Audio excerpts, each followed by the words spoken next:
नमस्कार। हम labour legislations में वो लेबर लॉज जो इंडस्ट्रियल रिलेशन से रिलेटेड है, पहले ये 3-4 एक्ट्स पढ़ेंगे। लास्ट लेक्चर में हमने देखा कि सभी लेबर लॉज का प्रोविज़न हमारे देश के संविधान में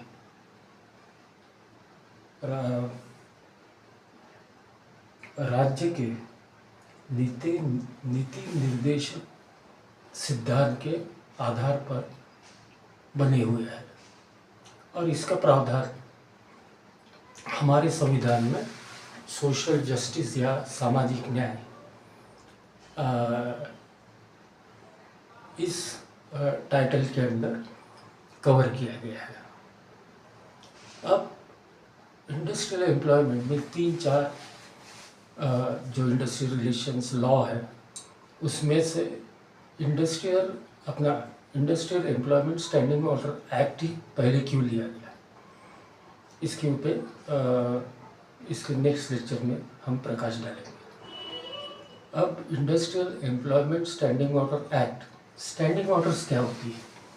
standing orders means orders in effect, वो सब आदेश जो प्रचलन में है उसको स्टैंडिंग ऑर्डर्स बोलते हैं। हर एक्ट में जब भी लॉ, कोई भी लेजिस्लेशन होगा या कोई भी लॉ होगा, उसका एक ऑब्जेक्ट रहेगा। अब industrial employment standing order act का ऑब्जेक्टिव है to provide for defining in sufficient precision certain condition of employment in industrial establishment। Means ये कायदा सटीक तरीके से कुछ सर्विस कंडीशंस को डिफाइन करता है इंडस्ट्रियल एम्प्लॉयमेंट में। मीन्स जहाँ पे कोई किंतु परंतु नहीं आता है। फिर हर एक्ट में आप पाएंगे कि उस एक्ट का स्कोप क्या है, कहाँ तक उसका फैलाव है, किस किस को वो लागू है। Means the short title extent and application of the act. Act का टाइटल है the industrial employment standing order act.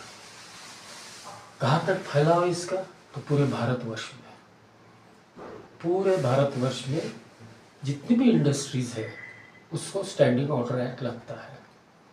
पर कौन सी इंडस्ट्रीज? वो सब इंडस्ट्रीज या वो सब एस्टेब्लिशमेंट, इंडस्ट्री से ज़्यादा एस्टेब्लिशमेंट, क्योंकि अपन ने इंडस्ट्रियल रिलेशन में इंडस्ट्री की डेफिनेशन देखी। इंडस्ट्री एक बहुत बड़ा डोमेन हो जाता है। तो वो सब इंडस्ट्रियल एस्टेब्लिशमेंट मीन्स जब एक्ट लागू होता है तो वो सब इंडस्ट्रियल एस्टेब्लिशमेंट जिसमें पिछले 12 महीने में औसत हर रोज 100 लोग एम्प्लॉय किए गए हो। मीन जहाँ पे 100 लोग या 100 से ज़्यादा लोग एम्प्लॉय किए गए हैं वहीं पे ही स्टैंडिंग ऑर्डर एक्ट लगता है। अब इसमें और एक प्रावधान है जो बाकी एक्ट्स में नहीं मिलेगा, पर इसमें दिया हुआ है इंटरप्रिटेशन, कि ऐसा बोला है एक्ट में कि जहाँ तक कुछ प्रोविजंस बहुत ही प्रतिकूल परिस्थिति के है, यदि ये जो संदर्भ दिया गया इसमें, तो वहीं पर इंटरप्रिटेशन को ज़्यादा महत्व दिया जाएगा। अब इंटरप्रिटेशन में उन्होंने लिया है कि इंटरप्रिटेशन में एक है अमेंडमेंट। अमेंडमेंट में सुधार। अमेंडमेंट दोनों प्रकार की स्टैंडिंग ऑर्डर में हो सकता है, सर्टिफाइड स्टैंडिंग ऑर्डर और model standing order. Model standing order में जब अमेंडमेंट ली जाती है तो अमेंडमेंट का अर्थ बोलते हैं कि सेक्शन 3 में जो प्रावधान किया गया है उसमें आप किसी प्रकार की स्टैंडिंग ऑर्डर्स को ऑल्टर कर सकते हो, अमेंड कर सकते। अमेंड मीन्स वेरिएशन ला सकते हो, कुछ प्रपोज कर सकते हो कि ये जो ऑर्डर्स बोलो या ये जो प्रावधान दिया गया है इसको इस तरीके से चेंज किया जाए। ठीक है, अब हम आगे बढ़ते हैं।